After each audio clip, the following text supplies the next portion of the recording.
welcome to the Vigilate Dialogues. I am your host, Shaina Smith, welcoming everyone to the National Boardroom.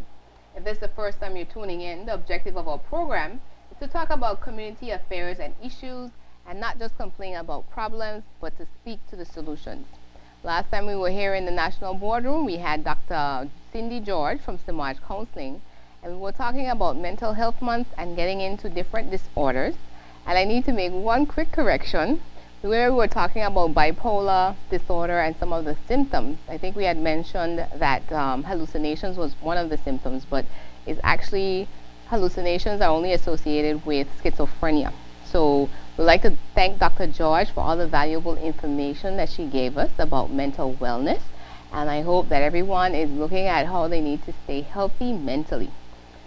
Vigilante Dialogues is brought to you by Clover's Store and Smith & Associates. We're going to take a quick break and be right back for our next conversation.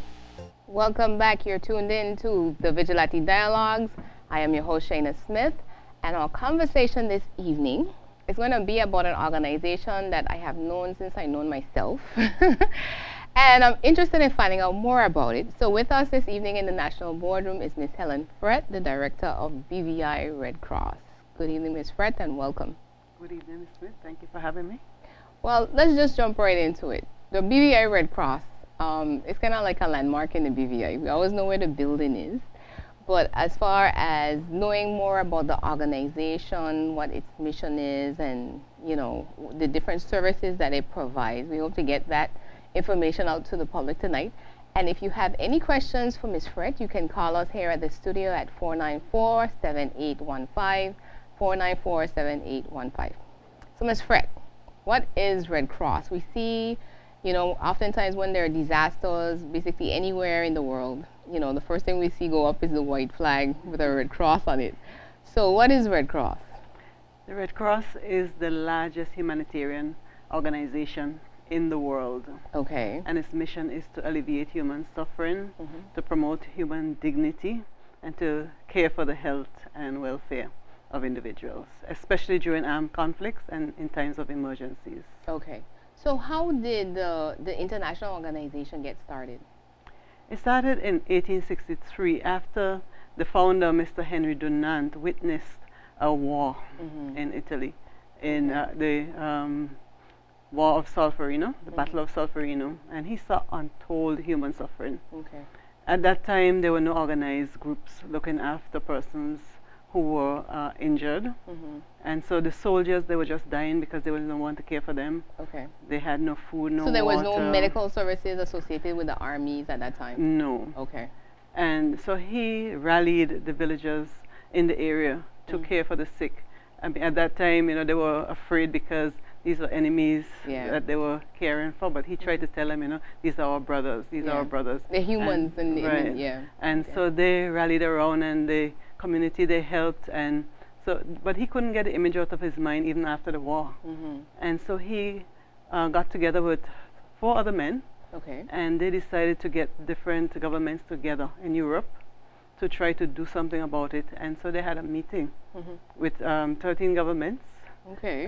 And they got together and asked them to support this movement and allow a group to be formed in each country to be able to care for persons during times of war, and to allow medical aid to get through to the injured, and medical aid and workers, to allow them to be neutral so that they would not be engaged or get caught up in the war. Okay. And so that is where the Red Cross was born in 1863. And imagine, no, when you were talking and you said 1863, I reflected back and I was like, imagine that was just before the World Wars came. Yes. That, you know, you had something like the Red Cross in place, because imagine if we didn't, you know, the amount of suffering and more persons would have died. Because persons were actually buried alive because no one was there to check to see if they were really dead. Okay. All right, so the BVI Red Cross now, the organization that's here locally, is that a branch of the international organization? How is that set up? It's a branch of the British Red Cross. Okay. Because we are UK territory, we can't be an independent branch. We can't be a national society. Okay. So we are a branch of British Red Cross. Okay. So like places like Jamaica, they have their own Red Cross, a national society. Okay. So we're a branch of the British Red Cross. So what's the history of our local branch? That was formed in 1956 by a group of persons who felt that we needed an organization in the BVI Okay. to help during times of disaster.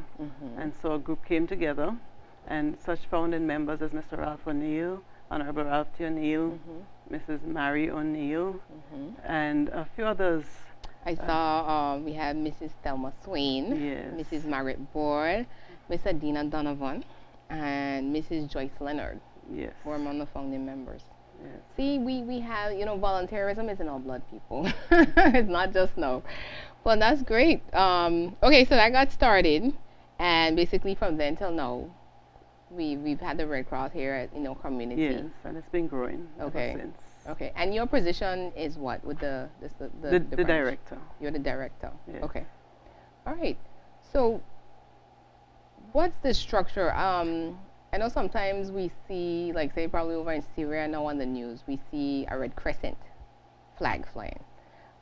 What's the difference between, Red Cross, Red Crescent? Are they different organizations or are No, they affiliated? It's the same movement, Okay. but in the Muslim countries, they're called the Red Crescent. Okay. And that's because the Muslim countries, they didn't trust the cross because it was associated with Christianity. Okay. And so they were allowed to use the Red Crescent. Okay. And for persons who are neither Christians or Muslims and who want something else, they, there's another symbol Okay. that is being used, the crystal. That's one I read about, but Yeah. I don't think I've ever seen that. Because it's not widely used. It was Okay. recently recognized. But it was decided that only these three symbols would be used because you couldn't allow Yeah. it everybody started just to have their what own symbol they want. So Okay. these are the three accepted ones. So with the crystal, what's the name of that? Do they call it red crystal? Yes, red crystal. Okay. Okay, so we ever hear about Red Crystal, we know it's still part It's of the the Red same Cross Red movement. Cross movement, And yes. Red Crescent is part of the same Red Cross Yes. movement. Great. All right. I also was reading up and I noticed that there's some international organizations, the International Federation of Red Cross and Red Crescent Societies, and the International Committee of Red Cross. What are those? The International Committee of the Red Cross, that's like the overall governing organization. Okay. And they operate during times of war. Okay. They come into action. The International Federation of the Red Cross, they are there during times of peace, and so they help in preparation, building capacity Okay. among the national societies, doing trainings and so on. And different things of that like. Yes. Okay. So where are those organizations based? They're worldwide. They're strategically placed throughout the world. Okay, so they have In the- different yes. different offices in different Yes. locations. In the Caribbean, the International Federation can be found in Panama. That's the headquarters in Panama. Okay. And their branches in Trinidad and in Barbados. Okay. Okay. Let's talk a little bit about the fundamental principles. I found those very interesting as far as, you were talking about the need for the Red Cross to be neutral, Yes. especially in case of war, as far as not siding with a particular party that's involved in it. So you have, I think it was 7 of them. 7 principles. Seven principles. So starting off with humanity. When we talk about a humanitarian organization, for our younger viewers, what exactly is that? Yes. If you want to break it It's down. about bringing assistance to persons without discrimination. Okay. Okay, we try to protect life and health Mhm. and to ensure respect for human beings, no matter who they are Okay. or So their affiliations. okay. So it's all about the respect Yes. of human life, That's right. regardless of where they're from. What about impartiality? That's the next one that they had there listed.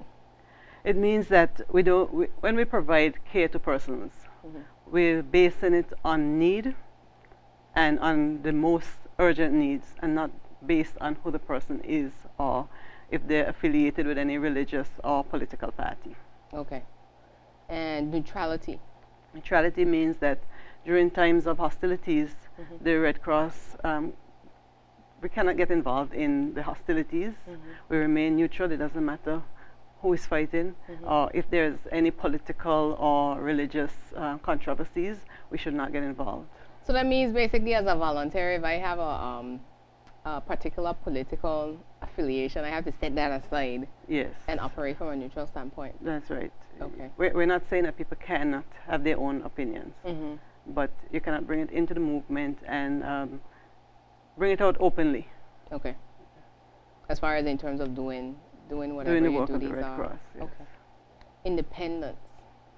The national societies, even though we are an auxiliary of the government in terms of humanitarian care, we remain independent. We're guided by the laws of the country that we're in, but we're supposed to be independent and autonomous so that we can carry out the work of the Red Cross, guided by the principles of the movement.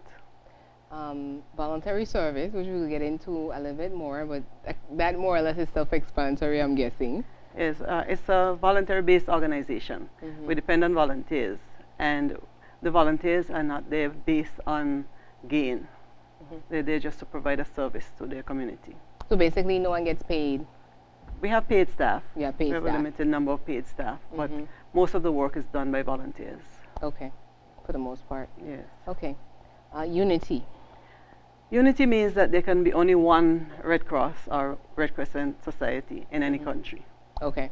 Yeah. So you wouldn't see 2 or 3 in in any other country. Okay. No. Universality. It means that it's worldwide. The Red Cross, Red Crescent movement is worldwide, and all the societies have equal rights, equal vote, and equal responsibilities and duties. Okay.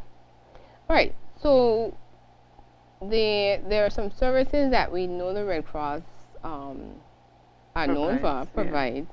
Yeah. Some of them I didn't know about, which I was kind of, pleasantly surprised by it. First aid coverage and courses, that I know for sure, which is what I thought all that Red Cross did.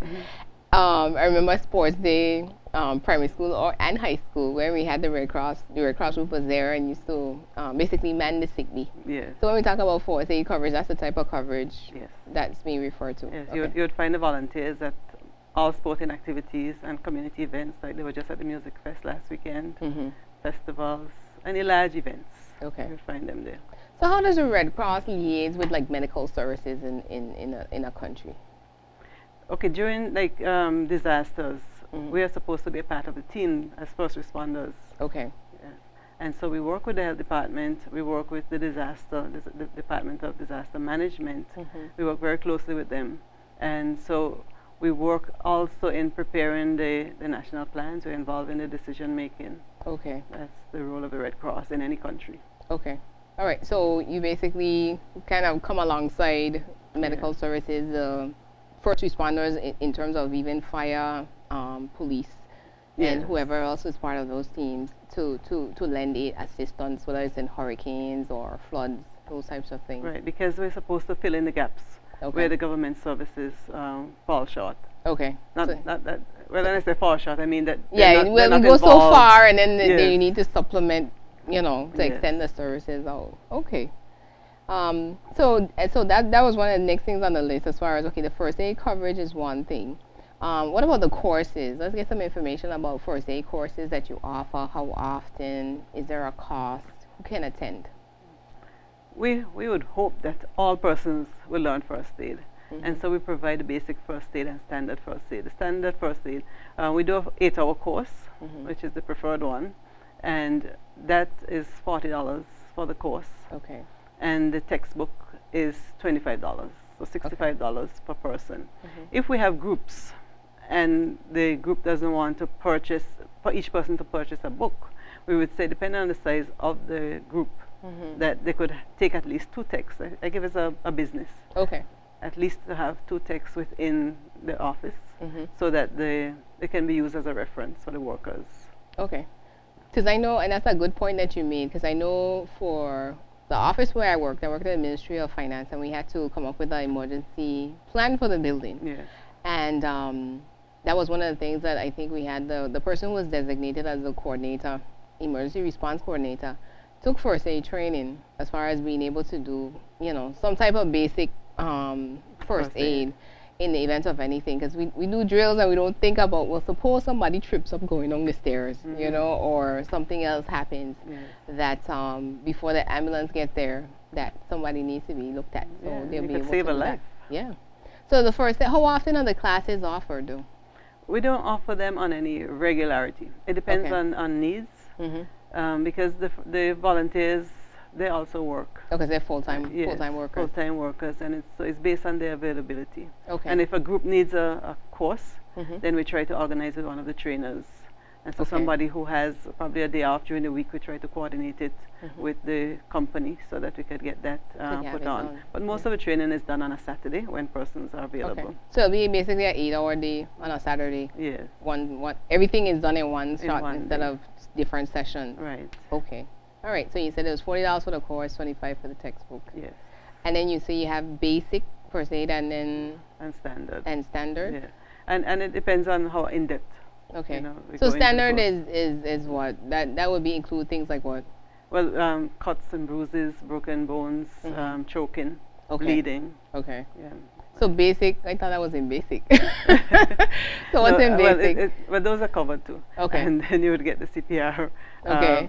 In the standard. As part, Yes. in the standard is CPR. Yes. Okay. Because I remember having to do that for my brownie badge, where we had to learn about, how to resuscitate somebody basically Yes. and perform the breath of life. So, and that's one of the things too. I think I need to make that point that people might think only adults need to learn first aid, but No. it's probably also a good thing for kids.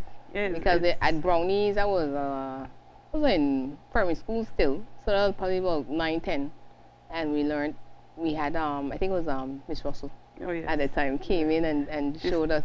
She's still one of our instructors. Okay, great. So, but yeah, she came in and she showed us because again, you don't know when an emergency might occur, and we don't know who would be there because it might be something that happens where only children are present, and adult, might be a ways away, and the child can respond. A teenager could Yeah. respond to Not whatever the just a teenager, situation. but even younger ones. Yeah. And they take it in very easily. Mhm. Okay. So as the youngest, so y'all have trained like primary school age children? Yes. Yes. Okay. Just during the Easter, we had a course, a one-day course for them, Okay. and we had children from as young as 7. Oh, really? Yeah, Okay. 7 to 13. Great. And they were really excited. And Yeah. they went home and they wanted their parents to buy them the first aid kits, and Yeah. they wanted to get involved. To get involved. Yeah. See, so yes, definitely. We're never too young to learn. So we need to make sure that we promote more of that, I think, in our school systems and throughout the different organizations. All right, so disaster preparedness. We touched a little bit about that where I was asking, how do you guys liaise with other emergency services in the country? But when there's a disaster, what are some of the things you do? I saw activity called tracing. What's that? Okay, that's family tracing. Like during a disaster, if persons are separated from their families and they're trying to reach persons, like suppose there's a hurricane here in the BVI and families overseas are trying to reach relatives, Okay. then the Red Cross, they would contact the Red Cross here, and we would try Okay. to make contact with the families here and get messages back Okay. to the families, or vice versa. If there is something happening overseas and persons here trying to reach their relatives in another country, Okay. like in Haiti, then we would liaise with the Haitian Red Cross Mhm. and try to make contact and trace the families through that. Okay. media. I did not know that. Yeah. So that's good information to know. Shelter management. Well, the Red Cross is not really responsible for shelter management. That's the responsibility of the DDM. Mm-hmm. But the volunteers are trained in shelter management because Okay. we do send volunteers into the emergency shelters during hurricanes, Okay. and some of the times they end up managing the shelters. Okay. As far because- as how things are run, Yes. organizing the people that come in and those types of things. Yes, Okay. but they're really there to provide first aid in case anybody needs it. Okay. Okay. And emergency response, which we touched on, as far as, I'm assuming like during a hurricane, again, using the scenario of a hurricane. Yeah, during a hurricane, we try to prepare persons Mm-hmm. to prepare for the hurricane, Mm-hmm. educate them, and we go out into the communities and try to assist with cleanup and make sure that persons in disaster-prone areas, that they reduce their vulnerability. Okay. Like we make sure that the guts are cleared, and sometimes our volunteers actually go out and help to clear some areas. We know that's the work of Public Works or Yeah. some other department, but you would find that the volunteers would go out and assist in certain communities and make sure that those disaster-prone areas safe, at least try to reduce the vulnerability. Any risk that might be there. Yes. Yeah, because we take for granted sometimes, we might hear that we have a category 1 storm coming, and by the time it passes through, it's at Cat 5. Yeah. You know, so we may think, oh, it's small, but things can change literally overnight or in a matter of hours. So preparedness is very, very essential. Yes, it is. And sometimes too, the disaster doesn't occur. The hurricane may shift away from us. And so sometimes we can be complacent, but it's important to be prepared at all times. Yeah, and be vigilant during the disaster, because we need to make sure that, you know, again, like you're saying, look around in our community, see where things need to be addressed, and get involved. Because a lot of times, yes, we would like to say we wait in public works, but then we have one public works department and a very big territory. So they may be in an area and not able to get to this within the time allowed for it. Yeah, that's one of the things that we want to teach the community, you know, to look out for themselves and to try to prepare themselves and to be resilient so that when disasters occur, they can recover quickly. So we would like to educate the community to look at some of their risks and try to reduce them before a disaster occurs. Okay. So that they can bounce back easily. Okay. So you have training for that, or is that something you do more as a public education? Well, right now it's just public education, but we're going to be getting more involved in that area. Okay. Great. That's good to know. If you've just tuned in, you're tuned in to the Vigilante Dialogues. I am your host, Shaina Smith, and with me this evening is Ms. Helen Frett, the Director of the British Virgin Isles Red Cross. And she's sharing with us the important role of the Red Cross in our community. Again, we take for granted sometimes the people that hold us up without us knowing it, and the work that they so importantly do. So we're talking about services. So we've covered first aid, coverage and courses, disaster preparedness. Let's talk a little bit now about humanitarian relief for refugees, exactly what that is. Has the local Red Cross here been involved? I know we hear about that type of work in larger countries, especially in war zones, as far as the refugee camps being set up and those types of things. Well, we do have illegal immigrants here, or migrants without documents, we prefer to call them. And the Red Cross has worked with them. We had a situation with the boat accident out at Brandywine Bay, and then we had there were persons in the detention center. The Red Cross, one of the Red Cross volunteers, visited and ensured that their humanitarian needs, you know, were being addressed. And try to make contact with the United Nations for them. And so we're still in contact with the United Nations, who provide support, and the United Nations is trying to get asylum for some in other countries. And so we're working with the United Nations. So Red Cross now is, you know, standing basically in the gap for these persons, trying to resolve the situation, as it were, along with the government agencies. Yes. And also we were able to get some of the Haitians living here, get some of their families in from Haiti, get the government approval through advocacy. So some of them were able to bring their families in, because there are still families living in tents in Haiti since the earthquake. From in 2010. Yes. So we have humanitarian relief, voluntary aid detachment. Is that like with missions, or is that something different? No, that's actually the older young adults. The older young adults?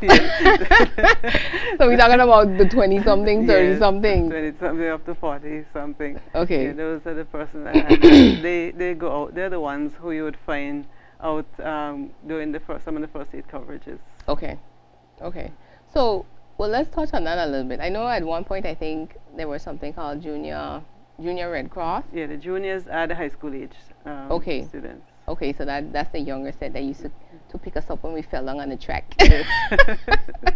All right, I put it into perspective, because it's like that has been my experience with Red Cross, as far as we had this set that used to be out there with Miss Russell, you know, picking us up when we fell down, and then, you know, there would be a different response, like during bigger community activities and things of that nature. Like the bigger ones, like the music fest, you would find the VADs. Voluntary aid detachment. I got you.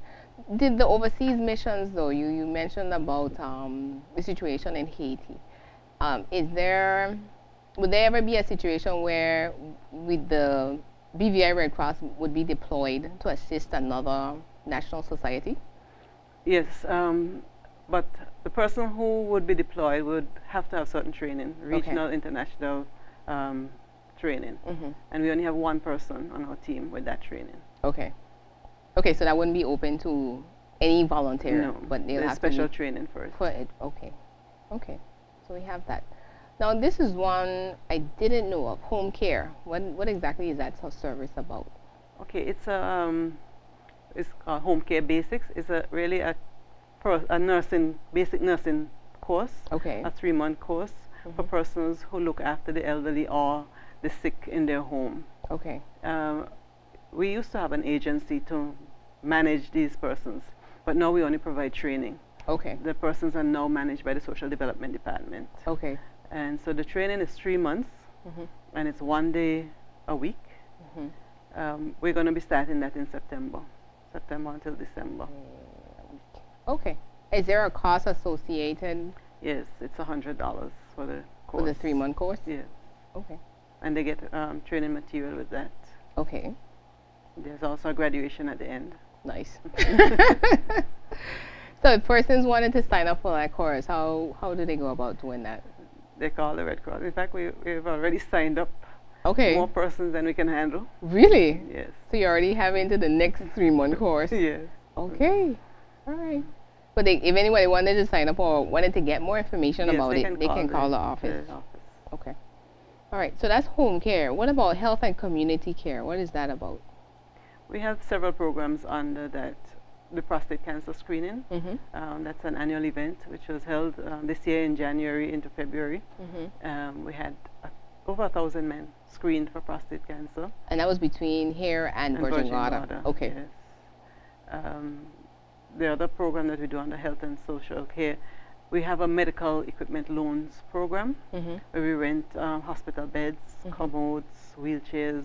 That I didn't know about. That's just great. So anybody can rent equipment from you? Yes, and it's for persons who are in their home and who need these basic supplies. They may have gone home from hospital, especially like persons who are bedridden. The family, it's difficult for a family to care for them in a regular bed. Okay. So a hospital bed in their home would really be a great help. Okay. And so we have hospital beds, wheelchairs to get around. Okay. Commodes to move from the bed into the commode rather than trying to get them to the bathroom. Yeah. Okay. So, and that I can see being definitely of an assistance because those things are very costly. They are.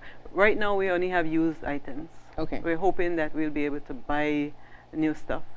So we would need donations to be able to. We're going to talk about that because I don't want to, it's amazing to me, and I really understood the power of donation. I think when there was the 9/11 tragedy and people were just sending millions of dollars to the Red Cross in the US to be able to respond to that and do a lot of the behind the scenes support really when we based on what we've been talking about coming alongside the community and helping them through a disaster like that. So these things are very expensive. Yeah, medical supplies and equipment is I'm learning that now with my job. That it's no 2-cent situation, so to speak. So I think that's a really good service that persons need to take advantage of if they have a situation and they need to rent medical equipment, to contact the Red Cross office and see what they can assist with and help you out. Okay, so that's so the prostate screening, is that the only community care project that you do, or is there other initiatives? Well, the home care basic is one, the prostate cancer screening. Okay. The first aid that comes under. Okay, as part of that area. Okay, and what about the blood donor drive? That was another thing I knew the Red Cross for. Y'all asking for blood. How is that?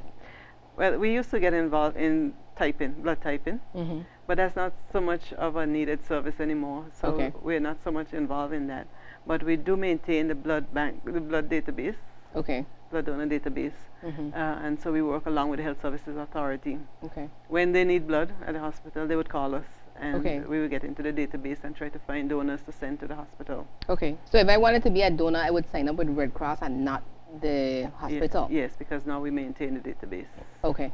And so we try to keep the blood bank supplied with blood, try to send donors. And so when the bank goes low, then they will let us know, and we try to send more donors. So that they always So we have do a have supply. a bank at the hospital There now? is. Okay.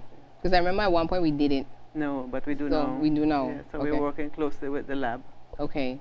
To make sure that that's stocked Yes. to a certain point. Okay.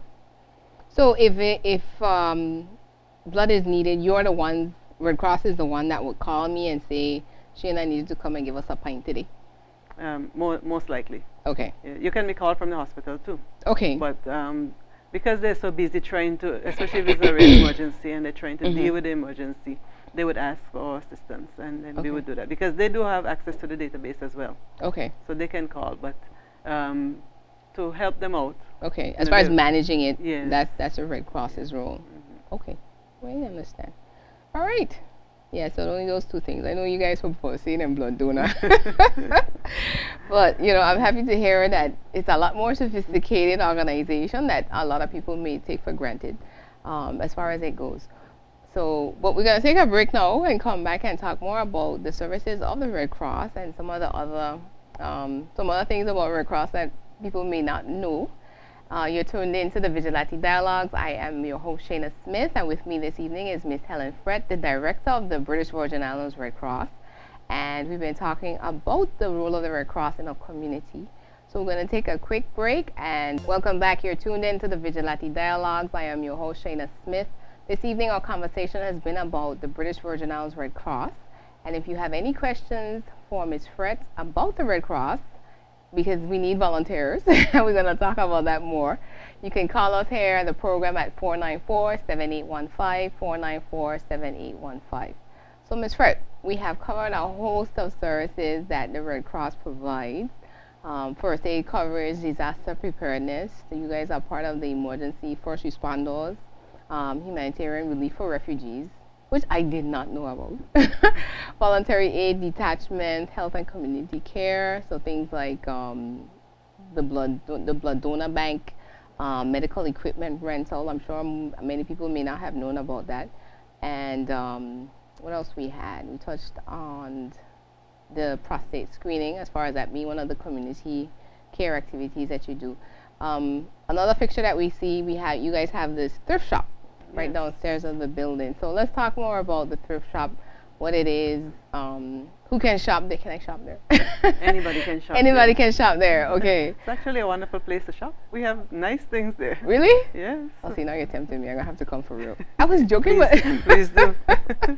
Okay, so anybody can come to the thrift shop. Yeah. So it's just providing a service for the community then? A service for the community, and it's one of our income generators, because we need the money to be able to provide the humanitarian services that we provide and the disaster relief supplies. And so we do need to generate some income. So we use that as one of our income generators. Okay, okay. So how does it organize? Do you need like volunteers for the thrift shop as well? Yes, it's managed by volunteers. Okay. We need a volunteer manager who manages and organizes the store, and then volunteers would come in during the day. We're open from 10 to 4 during the week, and 10 to 1 on a Saturday. Okay, so 10 to 4, Monday to Friday. Friday. Okay, close on Sunday. Yes. Okay. And how would I'm assuming now the items in the thrift shop, they come through donations from... They're donated items. Okay. And some of them are new stuff. Oh, really? They're mostly used stuff, but we do have some new stuff in there. Okay. So how would I go about donating stuff for the thrift shop? You just bring it by the Red Cross building. Just bring it by the building? Yes. I think you guys have a deposit box now. Yes, we do have a in the box. back? Yes. Okay. But it needs a sign. I guessed it the other day. I saw it.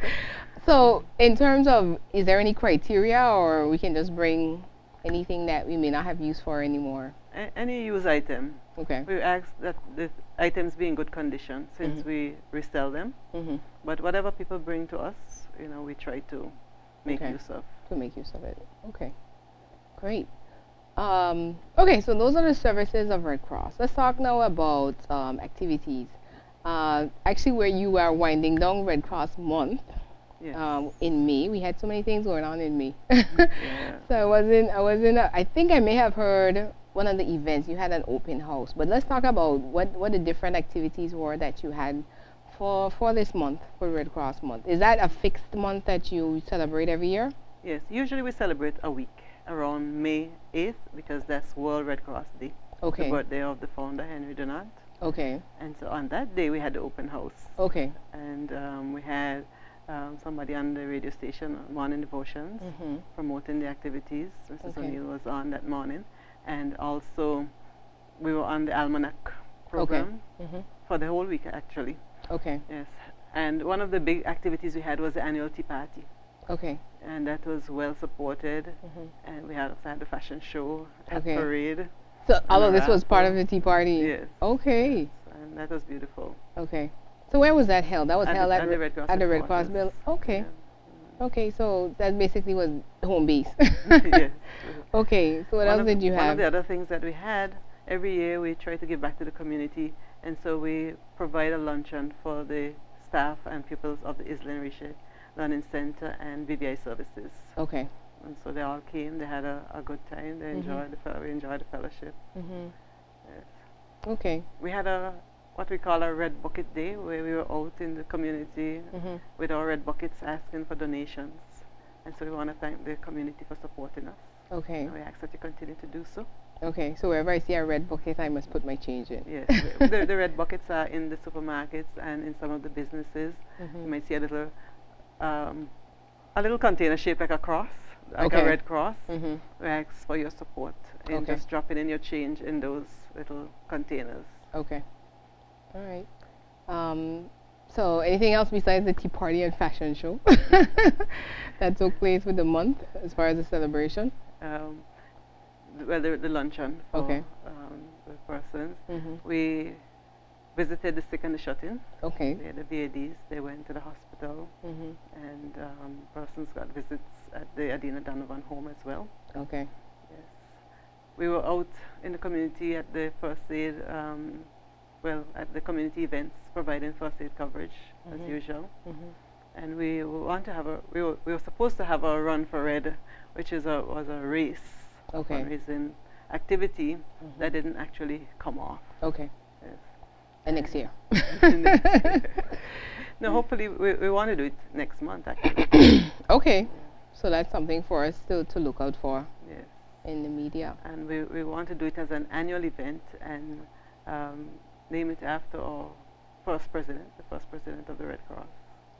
Which is? Mrs. Mary O'Neill. Okay. Oh yes, that's right. Okay.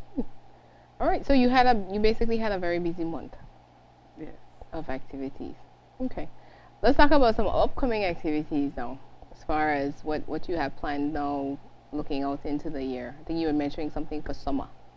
Yes, but before I get there, on June 15th, we have a pre-Father's Day luncheon, a takeout luncheon at the Red Cross building. Okay. And we're asking for the support of the community. Just call for your ticket or come by the Red Cross building and you can collect a ticket. It's only $15. Okay. On the menu we have mutton, chicken, pork, saltfish, and fish. Okay. No pea soup? No pea soup. I have to I didn't check. think of that. Okay, next time. Next time. But it's for the men. I'm all in the wrong luncheon. I'm sorry. But it might have a man out there who's saying, he might want some pea soup with his what was it, pork you were just saying? Yeah, pork. Okay, yes. No, we're just looking out. Okay, so that's pre-Father's Day luncheon. That's a Saturday, the 15th. No, Friday. It's a Friday. Yeah. Okay. We don't want them to go out and being impartial. Yeah, because then it reflects on the organization and not just the individual. Yes, so. And they have to know that they can, abide by these principles. Okay. And so if I sign up, so I basically have to sign off as a volunteer in terms of saying I agree to abide by the principles of Red Cross. No, we don't really do that. Okay. But we do have a volunteer application form that volunteers fill in. Okay. So that we have personal information, we have a database on volunteers. And one of the things that we need to be doing that British Red Cross has asked us to do is to do background checks on people, because if you're dealing with vulnerable persons, you need to know. Who's working with them. Yes. Okay. That's important. How many volunteers do you have now? Well, we have about 50 to 70. Okay, that's a good number. Yes. Not all are active, but they're on the Okay, books. they're in the books. So how many more do you think we need? We're gonna put the plea out there tonight. We need as many as possible. So if we could sign up 30 people this year, that would be very good. Okay, that's possible. You guys Yeah. think we have 6 months left in the year? We break down five a month. Yes, and I must say we have been signing up people. There's been an interest, Okay. especially during this month. Mhm. We've generated some interest, and so persons have been calling, and we've been sending the forms to them electronically, and some have come into the office and Okay. they've signed up. Well, that's great. Speaking of that, do you have a website where we can find more information or the volunteer form? The volunteer form, no, it's not on the website right now. We have a website, but it's under British Red Cross. Okay. We're trying to develop our own site. Okay, but so I if would. you go into British Red Cross, you Mhm. can find I would overseas find- territories and okay. look for the BVI. Okay, and there'll be information there Yes. about the Red Cross, the local branch here. Yes. Okay, so, well, actually I was going to go into how we can donate time, but we basically touched on that as far as being a volunteer. Is there a requirement for how much time we have to donate, or is it No. basically as we can? Yes, it's whatever people can give. If they can Okay. give 1 hour, 2 hours a day, Mhm. whatever is available. Okay, Some persons can only come on a Saturday, they can only come on the evening. Whatever time that they can give, we accept. okay. And we can sign up at any time during the year? Yes. There's no particular No particular time. time frame? It's Okay. just with the disaster team. Mhm. Usually in May, that's the time we sign up the disaster team. Okay. So they would be the ones that you're looking to respond if anything happens in terms of a disaster? Yes. Okay. And this Saturday we're going to take the thrift shop on the road. We'll be in Longbush. Oh, really? Yes.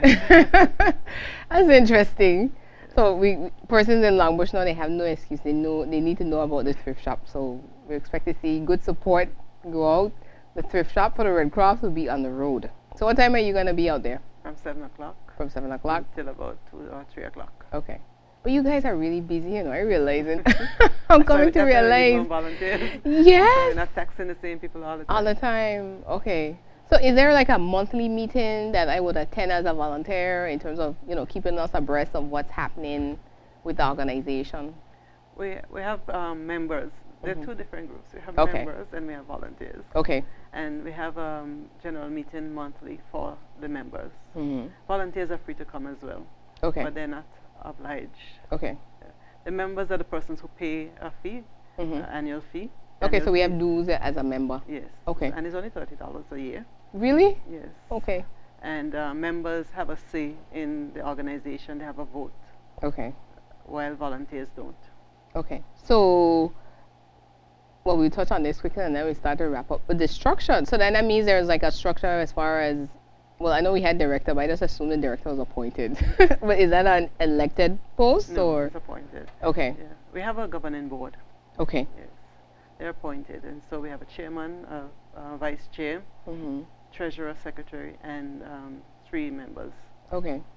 And we also have like an executive committee made up of program managers, Mm-hmm. managers for the health and social care services, the disaster management Mhm. program, the youth program, Okay. first aid program, and a Okay. manager for organizing training activities. Okay. Okay. All right. So it's basically a full-fledged organization with a governing body and organizational structure Yes. and procedures. But Okay. they're all volunteers. Okay. Great. All right. Well, Ms. Frett, the hour has sped away. Let's leave our viewers. We talked about so much tonight about the Red Cross. I just want to commend you guys on behalf of the community for all the excellent work you have done over the years. A lot of it goes unnoticed sometimes, but obviously, based on what we've spoken about tonight, it's definitely been a valuable contribution. So I want to say thanks on behalf of the BVI community for that. In terms of contact information, again, let's give some numbers as far as how persons can contact you, the office, email, whatever. Okay, the telephone number at the Red Cross is 494-6349. That's 494-6349. Or email addresses are director@bviredcross.org or info@bviredcross.org. Okay. And I too would like to thank the volunteers and members for all their hard work over the years. And even those who have just come on board, they've been working.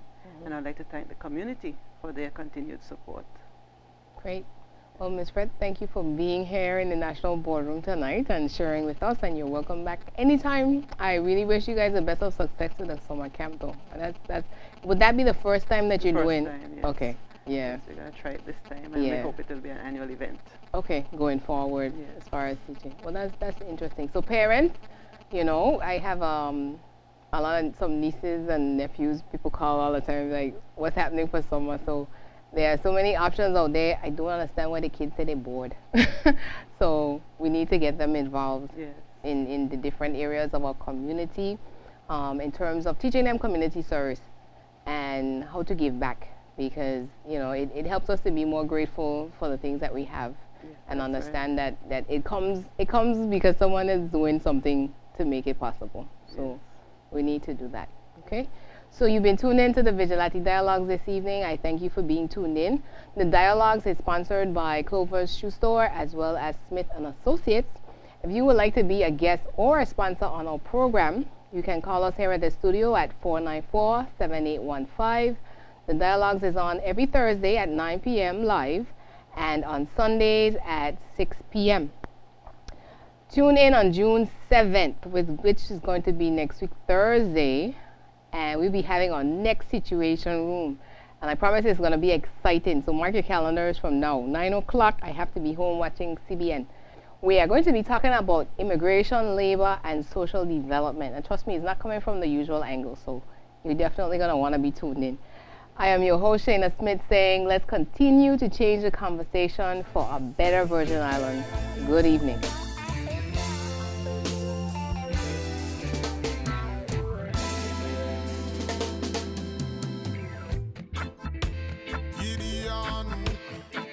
Yeah, yeah, yeah, yeah, yeah.